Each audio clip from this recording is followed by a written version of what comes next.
continuons la discussion. Je donne la parole au professeur Béchir de l'université de Béjaï. Bien, monsieur le Président. Bien, alors, donc, votre présentation, elle est claire. Ben, vous avez bien synthétisé votre travail, ça c'est bien. Donc, c'est un point positif. Bon, le mémoire est globalement bien rédigé, mais il y a des... de l'orthographe, de la forme. Bon, je ne vais pas venir en détail. Donc, j'ai mis là où je pense à corriger, à améliorer le mémoire. Il faut le faire. Donc, vous pouvez reprendre mon mémoire. Bien. Donc maintenant, le contenu scientifique, vous maîtrisez, c'est très bien. Donc théorie des probabilités, les réseaux bayésiens, vous savez programmer, mais le problème, effectivement, c'est de la mécanique. C'est-à-dire, quand on lit votre rapport, on dirait que vous n'avez jamais fait de mécanique. Ça, c'est un problème. Il y a des incohérences, c'est des choses qui demandent à être vraiment regardées de près. Un autre point. Donc ça, je m'adresse peut-être aux encadreurs. Je pense que vous avez fixé plusieurs objectifs. Vous avez essayé d'appliquer du bayésien sur plusieurs problématiques de maintenance. À mon avis, c'est un peu trop ambitieux pour un thésard de LMD. Je pense qu'il faut se fixer un objectif et l'attaquer. Si, c'est LMD, je l'ai enseigné, bien sûr.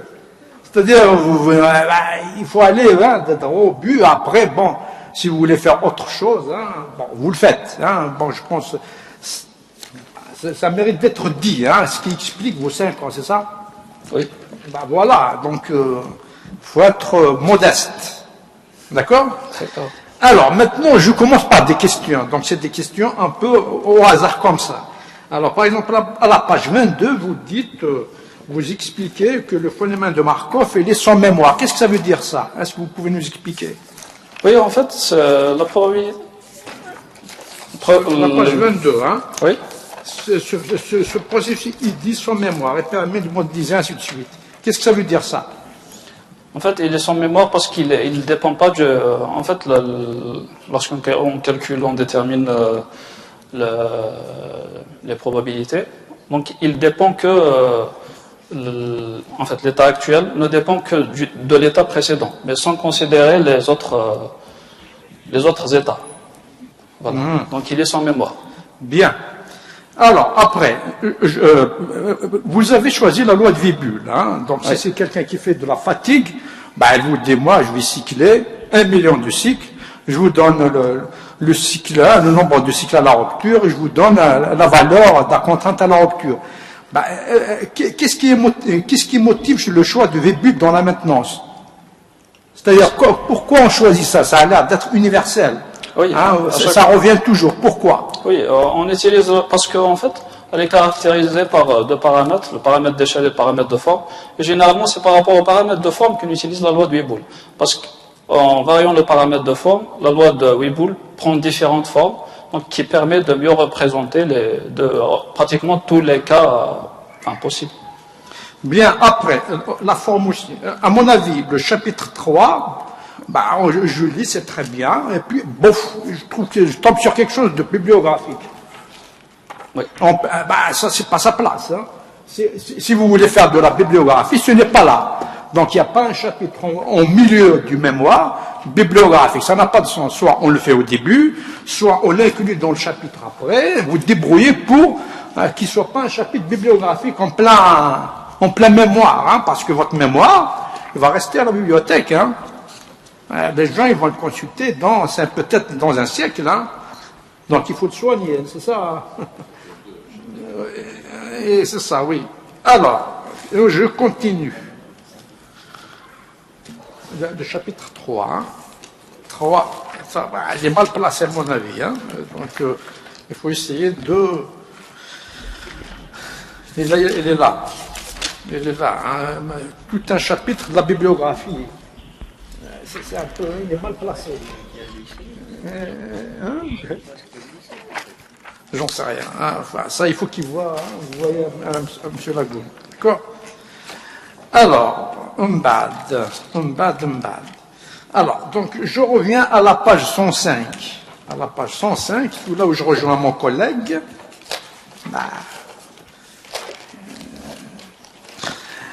Alors, vous avez par exemple la figure 4.3. Vous mettez des courbes de niveau, un espace physique. C'est quoi tout ça? Est-ce que vous pouvez nous expliquer? La fonction G, bon, la fonction G, vous me dites, c'est R moins S. Hein. Oui. La résistance, ben, on va revenir encore sur ça. Hein. Ça, c'est un peu très simple. Donc, est-ce que vous pouvez nous expliquer la figure de 4.3? C'est quoi l'espace physique? C'est quoi l'ordonnée?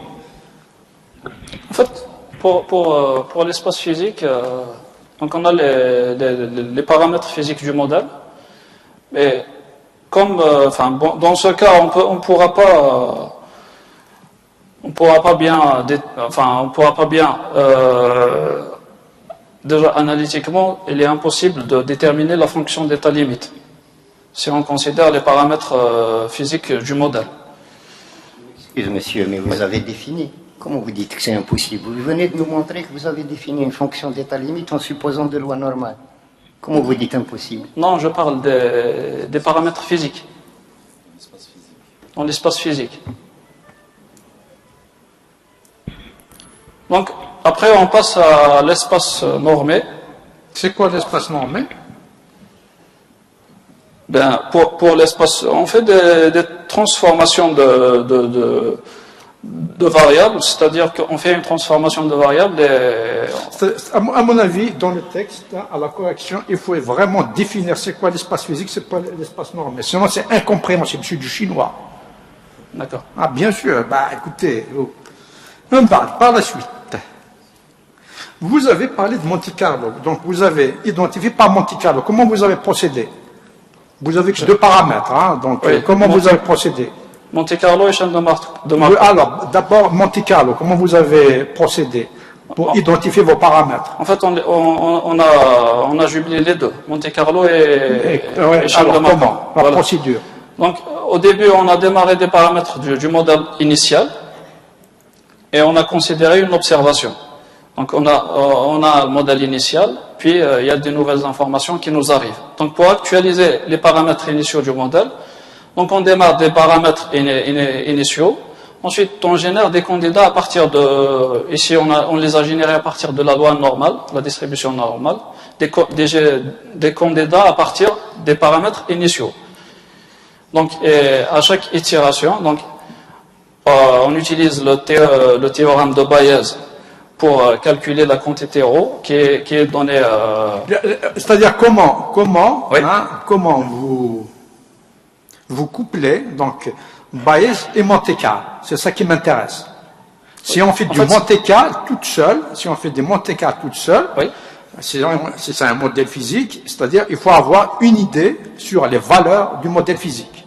Par exemple, la valeur min, la valeur max, hein, on fait intercaler donc le paramètre qu'on cherche entre les deux, on génère tout ça par ronde, si c'est du MATLAB, et puis on a les paramètres. Alors maintenant, qu'est-ce que vous ajoutez de plus à Monte Carlo pour avoir vos paramètres? Voilà, c'est ici en fait.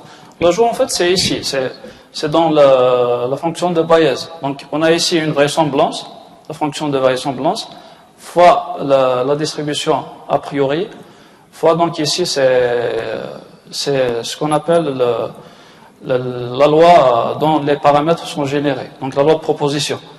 Donc ici on a la fonction de vraisemblance qui est donnée en fonction des observations. Sinon pour la distribution a priori des modèles, donc elle est donnée en fonction des paramètres initiaux du modèle.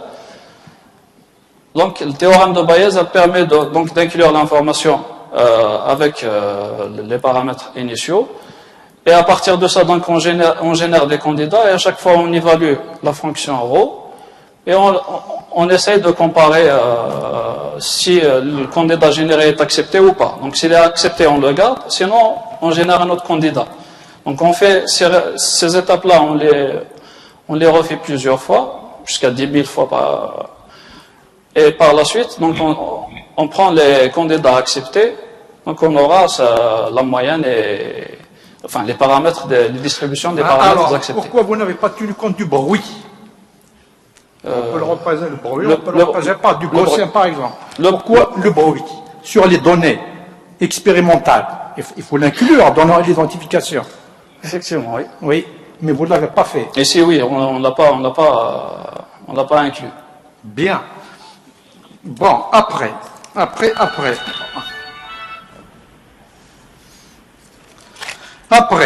Alors, pour le modèle physique, Oui. c'est-à-dire, il est un peu très simple, hein. D égale à C1, T moins T, TC à la plus...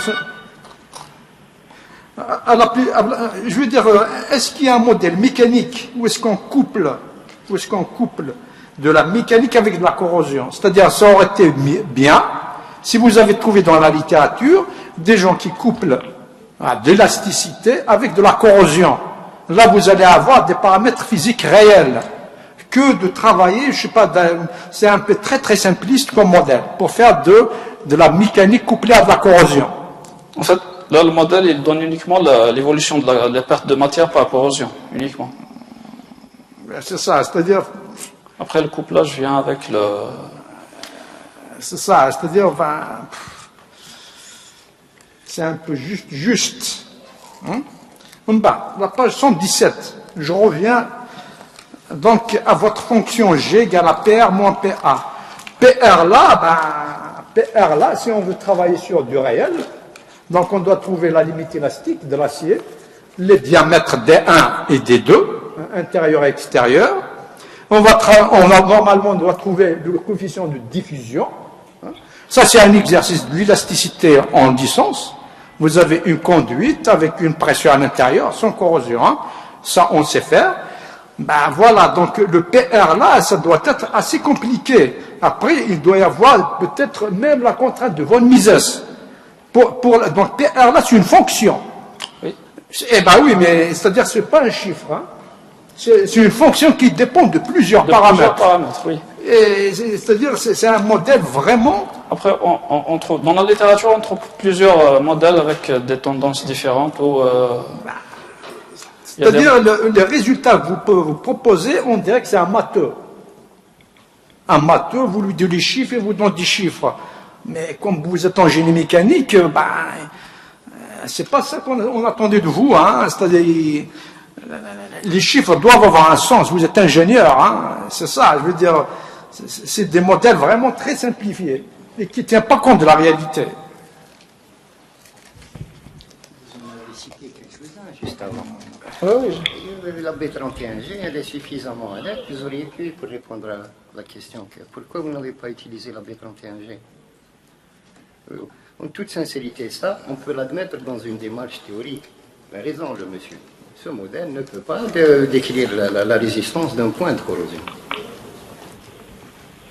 Mais d'accord. Oui, en fait, pour la B31G, on a un peu plus détaillé. Elle a été, même si ce n'est pas un modèle numérique, mais il est basé sur une expérimentation et sur une modélisation. La norme, obligatoirement, elle est destinée à des ingénieurs. Elle ne doit pas... Mais c'est des résultats qui sont juste un petit arrangement. Bon, dans certains travaux, ça a été fait. Mais vous utilisez, comme vous le dit monsieur, un modèle. C'est ça la question que je voulais vous poser au début. J'allais vous dire, mais les résultats que vous avez, est-ce que vous y croyez? Vous m'avez dit oui.